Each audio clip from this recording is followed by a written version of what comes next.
Most relationships don't end suddenly. They die slowly through small habits people ignore every day. Number 1, poor communication. Not talking about problems, avoiding difficult conversations, pretending everything is fine.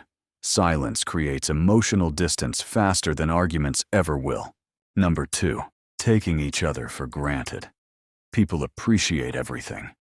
Later, they stop saying thank you, stop noticing effort, stop making each other feel valued, and love slowly starts feeling invisible.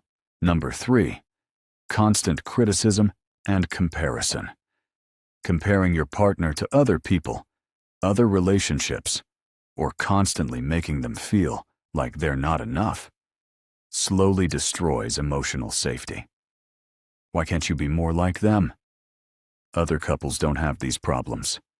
Look how perfect their relationship is. At first, these comments may seem harmless, but over time, they create insecurity, distance, and resentment.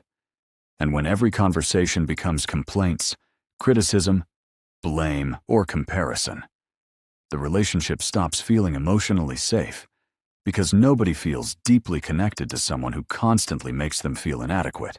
Relationships rarely break in one day. They break through small emotional wounds, repeated over time.